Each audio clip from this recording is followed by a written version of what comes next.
Welcome to the KuppingerCole Analyst Chat. I'm your host. My name is Matthias Reinwarth.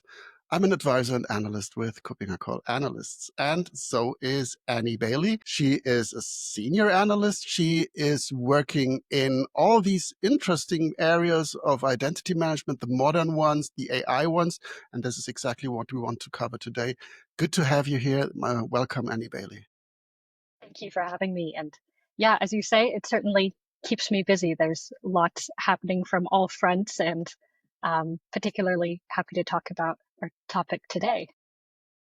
Right. And identity is a topic for KuppingerCole, and everybody's talking about AI, so why not mix that? So we want to have a look at identity for agentic AI. And this is a really important topic we need to talk about right now.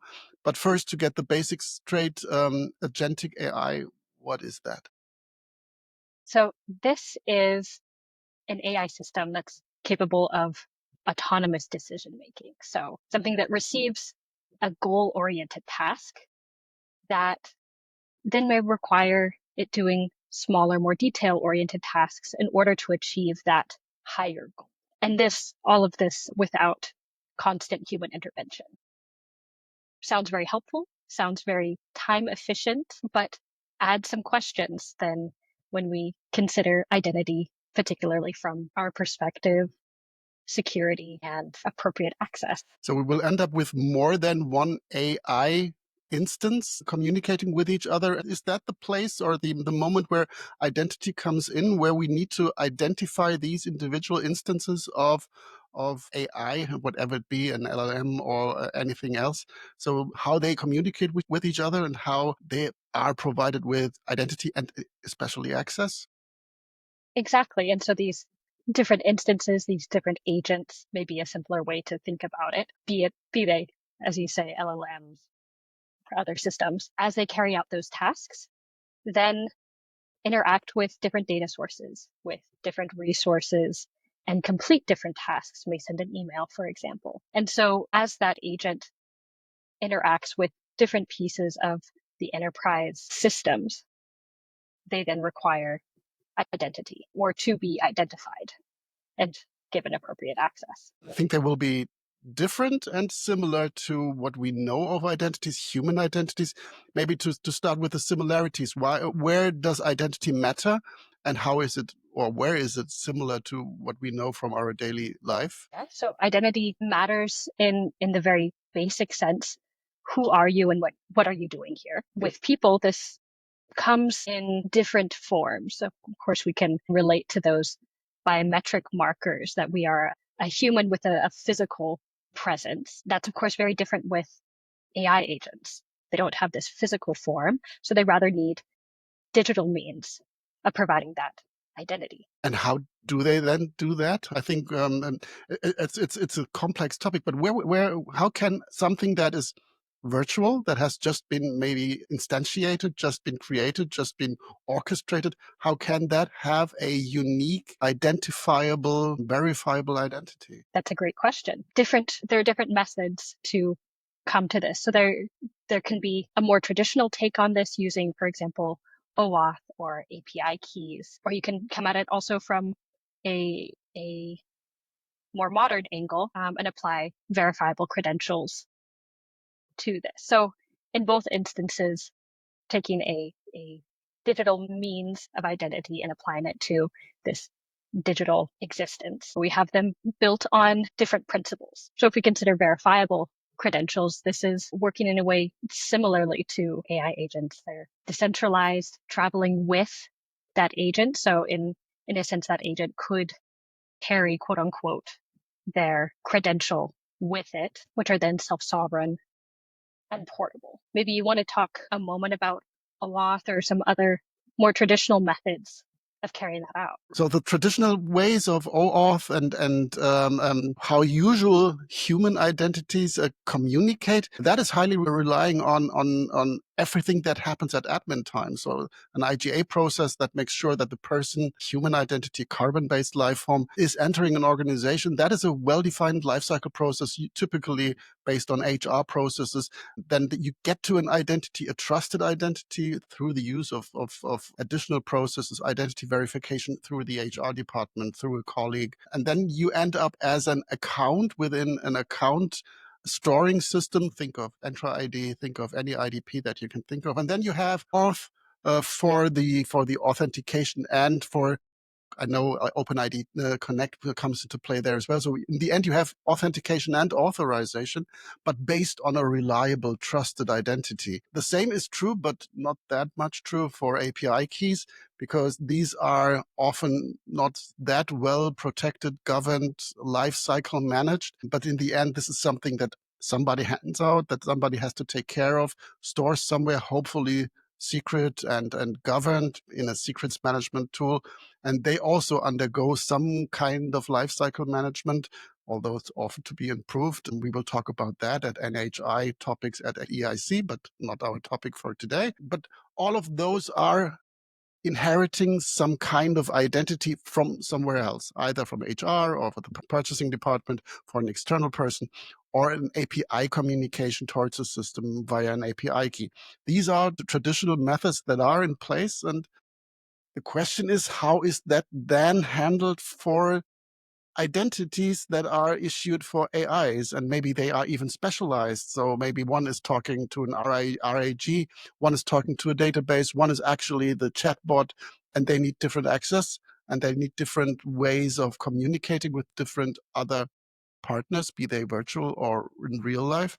I think identity and authentication and authorization then is what we're talking about right now. So identity and agentic AI really is a challenge here, right? Yeah, absolutely. And we have systems that are designed for user authentication, not necessarily an autonomous agent. So for example, OAuth or SAML does in some way require human interaction and or pre-approved token. So it can be applied, but with a little bit of finagling to make it fit. Verifiable credentials are also not a perfect fit, and particularly around the complexity of applying something new to something new that may just be opening more challenges than are really necessary at once. But having a cryptographically verified digital credential, also with aspects such as selective disclosure, could add some really interesting aspects here. But instead of looking at the existing systems and trying to make them fit, it may be more useful to back up a step and think about the principles. What are the most important principles that we need to apply to agentic AI when it comes to authentication? And particularly, it needs to be dynamic.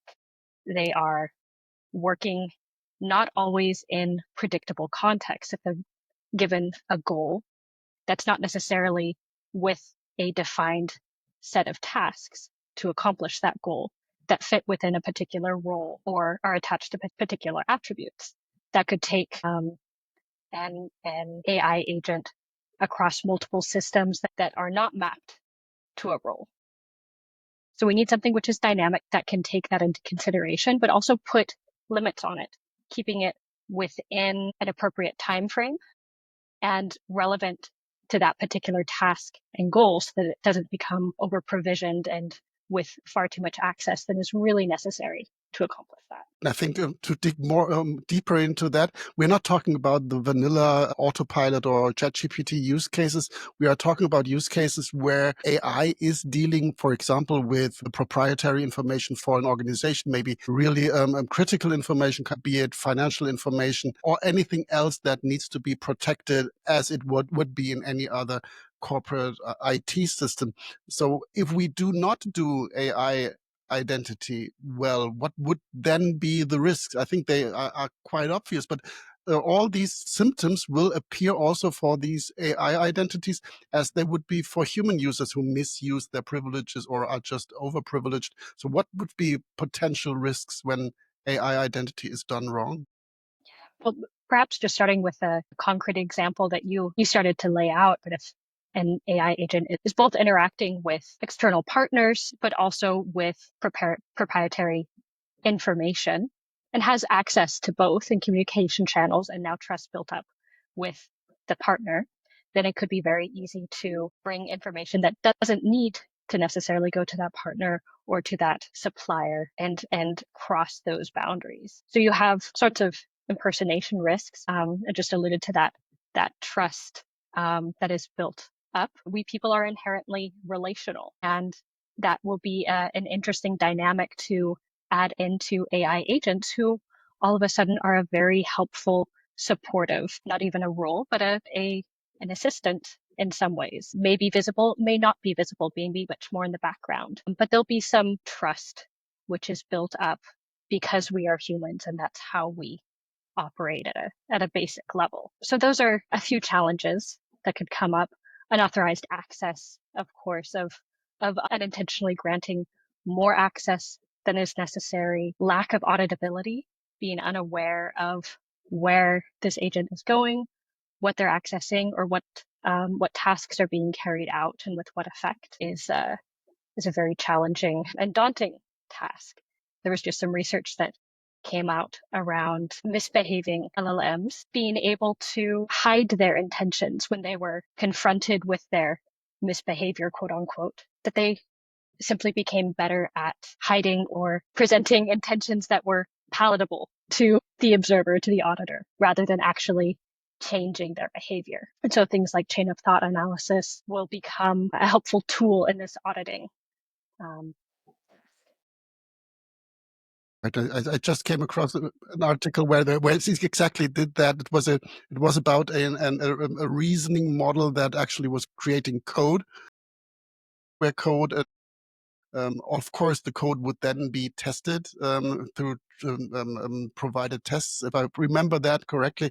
And the reasoning engine actually did know the types of tests that were executed, so it tried to write code that avoided the tests. So to really just pass the tests, because the mistakes or the errors or the weaknesses that it would build into the code to simplify the task would not be detected by the well-known tests, which is some kind of scary, because they actually, like kids, avoiding actually the measures that they know of. And that would be something where, as you said, on the one hand, access management comes into play, but on the other hand, a strong means of user behavior analytics, although the user is an AI. But maybe other mechanisms that can support in avoiding that, really safeguarding these identities and making sure that all the risks that you just mentioned do not really substantiate?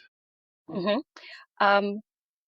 In some ways, so a tongue-in-cheek comment is, I think we'll find more places for psychologists on our teams than we have in previous years. In some ways, this is not all, it's not all new. There are some new and different forms that it comes in, but sticking to governance that in frames that we can and are familiar with is a helpful starting place. So controlling for the environment, controlling for time-sensitive credentials, taking into account multi-factor authentication, and requiring audit trails, being aware of these standard and basic governance practices and making sure that they are also applied to AI agents is a really good place to start. It's also a proper governance being applied to those identities. And when you said time-sensitive credentials, that means in the end reflecting their life cycle, or at least the life cycle of their deployment, when they are used for specific tasks, that they are only, it would be some kind of just in time. Just in time and just enough access as well, keeping the time frame and the scope as limited as possible to still allow that work to be done. Right. And I've mentioned that we combine two very interesting and, in air quotes, sexy topics. We have identity, we have AI, and you've brought in already a decentralized identity, which is the third one. So verifiable credentials. Identity wallets would be the third part in this triangle of fascinating emerging technologies. This would be also a method to provide guardrails to govern those identities. Yes, very much on the cutting edge. There are very few, if not no, products available on the market yet for this, but it's a concept which matches to some degree. So if you're considering this, you would be among the pioneering few. But I think as we see as this turns into months and then years, we'll see more of an alignment likely here. But there's still a lot of work to be done when bringing together decentralized identity with AI agents for agentic AI. But there's potential. Absolutely. Absolutely. I think that makes perfect sense because they will be spawned and destroyed at runtime, and then they need something that is also closer to this type of life cycle. But as you've mentioned, there are not yet that many implementations of that around, but there are implementations. There are agent studios, there are agent platforms. Maybe you can give examples for that. Yeah, they're being integrated into large enterprise platforms. I think in the last few weeks, Salesforce, for example, announced their launch of and their use of agentic AI, and it's more and more common. So both considering it from the enterprise side within the systems that you as an organization may be using, all the way down to the personal side, getting your own personal agent set up and working for you. So there's a huge range of agentic AI that's already out there. And so being informed on this as you're first encountering or as you realize it's already been integrated into systems that your organization uses is should be a high priority. Absolutely. And I think this is a topic, it's a huge topic. And me being the IAM practice director, I'm learning every day something new. So this is really something that's evolving. So it's not a boring old topic. There are so many things happening. And of course, I have to mention that we will cover that at EIC, our conference in May in Berlin. And there will be several speeches and tracks around the intersection of identity and AI in different areas. Agentic AI is one, but also the use of AI for the improvement of IGA is an important topic. We will cover that. And as you are an analyst who's covering that in depth, if I ask you to quickly pull out your crystal ball and look a bit into the future, what do you expect? What does the market expect to happen? What does the future hold for AI identity frameworks? More of it, certainly. More of the above. So, if we look at the rate that AI agents have come onto the market at all levels, so not just the personal toys and kind of interest experiments, but really all the way up to large enterprise deployments with their customers. It's gone incredibly fast and there's incredible potential around it. With that come all of these questions that we've just been talking about. And so there's going to be a hyper focus on this for the next few months while everybody gets themselves in order, understands how to think about this, how to place it within their own risk tolerance and risk thresholds, and how to carry that through deployment. So this will be an intense period. We should be talking about this. We should be asking questions and pushing back against perhaps the speed or the breadth of this, but also be willing to pick it up when we're ready. Right. And we are looking at a topic, for example, also at LLM security. So that is how there are, of course, threat actors out there that actually try to do the opposite of what we just described, but to break these systems, to intrude into these systems, to abuse them in any shape or form. And I think that is a topic that we will be covering at KuppingerCole as well. So there are so many different aspects also. And so we have, as usual with technology, on the one hand, the benefits, on the other hand, a new category of threats, or maybe just the old ones in a different shape or form. So that will be interesting as well. So, and I think protecting identities for these agents in these collaboration of these virtualized non-human beings, I think is a very good starting point. Yeah, I think we've at least tried to show the borders of that topic, although we did not explore them into too much detail. But it's such an interesting topic, and I think, as you said, that there will be more of this, and it will be growing. And there's really an explosion of technologies going on right now. So when you wake up and you read the news the next morning, there will be something new, and we will cover that at EIC. Looking really forward to do that. Any final thoughts from your side, Annie? That, as you said earlier, there's always something new happening. That's not always a bad thing.